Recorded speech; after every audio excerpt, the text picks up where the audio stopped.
Assalamualaikum warahmatullahi wabarakatuh. Perkenalkan, nama saya Muhammad Ali Husain dari jurusan Ilmu Hadis 2A. Di sini saya akan menerangkan tentang kitab Al-Jamu' Al-Baina.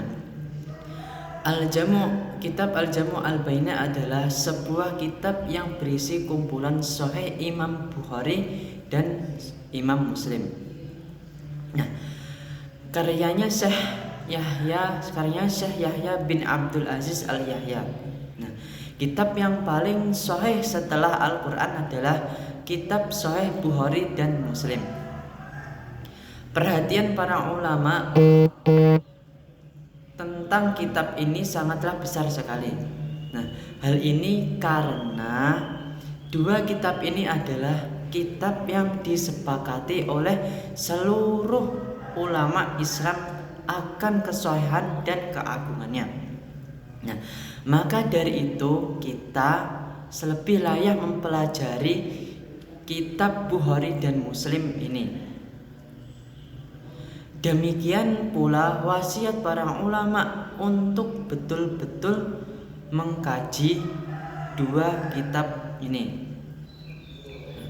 Kitab Sahih Bukhari dan Muslim adalah merupakan kitab rujukan seluruh umat Islam. Kemudian Syekh Yahya bin Abdul Aziz Al-Yahya berinisiatif untuk mengumpulkan Sahih Bukhari dan Muslim. Dalam kitab beliau yang berjudul Al-Jamu' Al-Baina As-Sahihaini, yaitu kumpulan Sahih Bukhari dan Muslim. Kalau cetakan lama itu terdiri dari 2 jilid. Cetakan lama terdiri dari 2 jilid. Nah, sedangkan cetakan yang baru itu terdiri dari 6 jilid. Di mana beliau itu membagi kitab menjadi 3 bagian. Nah, bagian yang pertama adalah hadis yang disepakati oleh Imam Bukhari dan Imam Muslim. Artinya Imam Bukhari itu mengeluarkan dan Imam Muslim juga mengeluarkan. Bagian yang kedua adalah hadis yang bersendirian, padanya Imam Bukhari tanpa Imam Muslim. Nah, bagian yang ketiga yaitu hadis-hadis yang bersendirian padanya Imam Muslim tanpa Imam Bukhari. Itu semua ada 6 jilid.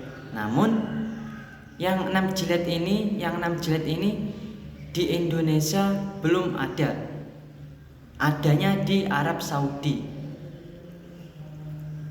Di dalam Sahih Bukhari itu dimulai dengan kitab Badhil Wahyi.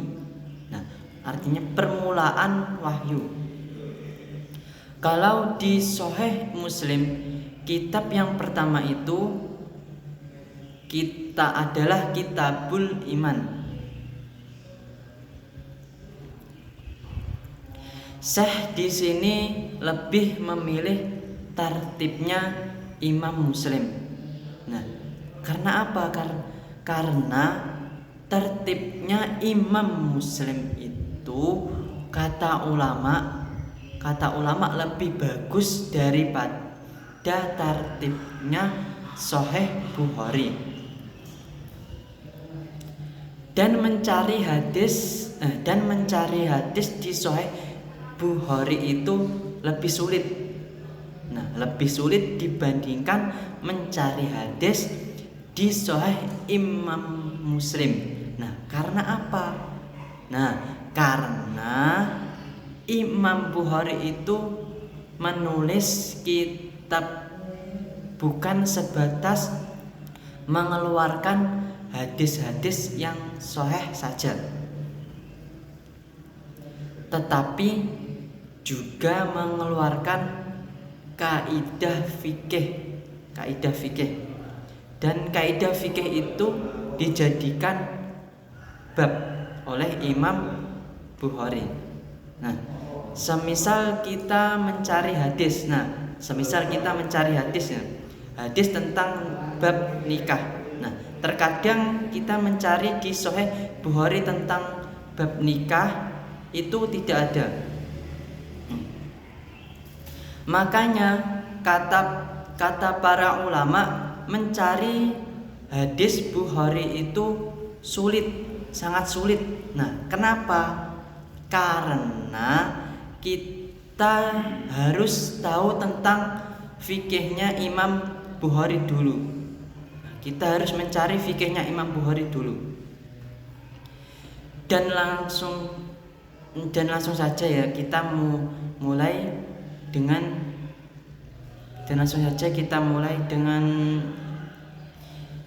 yang pertama adalah Kitab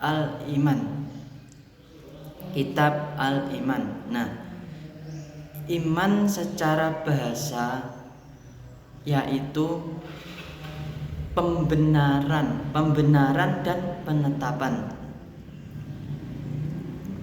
Di antara dalil yang menunjukkan kepada makna adalah hadis yang diriwayatkan oleh Imam Ibnu Hibban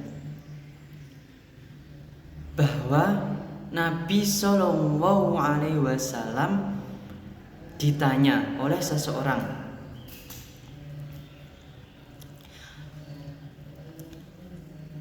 Nabi Shallallahu Alaihi Wasallam ditanya apa? Yang pertama, amalan apa yang paling afdol? Nah, amalan apa yang paling afdol?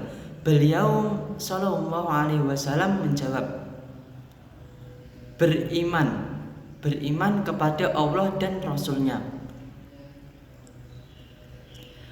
Ada yang bertanya lagi, kemudian apa lagi? Nah, beliau Shallallahu Alaihi Wasallam menjawab, jihad di jalan Allah Subhanahu wa Ta'ala. Ada yang bertanya kembali, kemudian apa lagi? Nah, haji mabrur, jawab Nabi Shallallahu Alaihi Wasallam. Hadis Ibnu Hibban.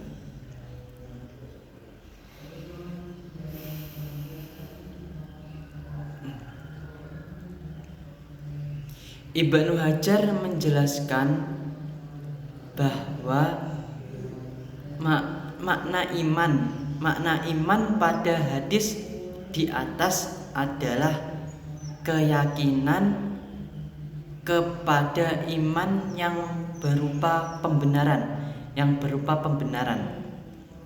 Nah, pengertian iman secara istilah dikenal oleh para ulama dengan 5 nun.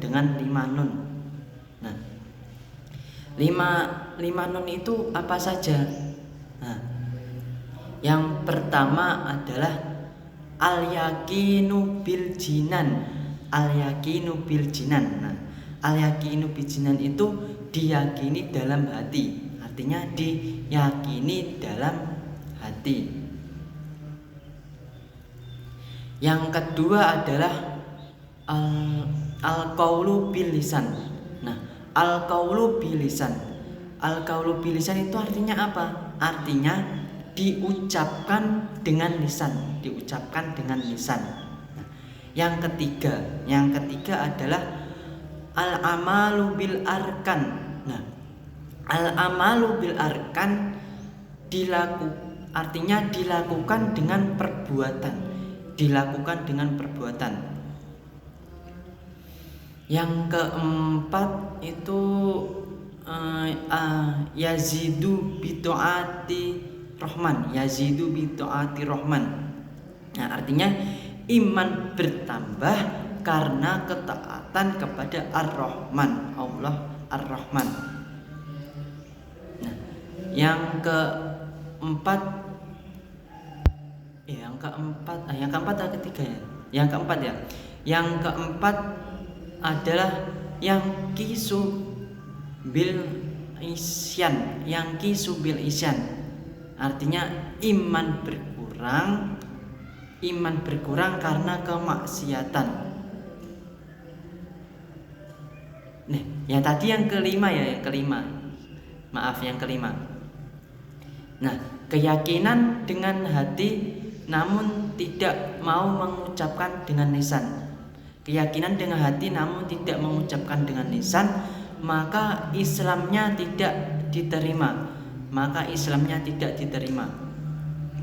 Ada orang yang mengucapkan dua kalimat syahadat, tapi hatinya tidak beriman, maka imannya tidak diterima. Ada yang meyakini bahwa Islam benar, dia mengucapkan dua kalimat syahadat. Nah, tapi tidak mau beramal, tentu imannya juga tidak diterima. Nah, maka dari itu 3 perkara itu harus ada pada keimanan seseorang. Nah, itulah tentang babu al-iman di kitab Al-Jamu' al-Baina as-Sahihaini. Nah, sekian dari saya, kurang lebihnya minta maaf. Akhiri qaul, wassalamualaikum warahmatullahi wabarakatuh.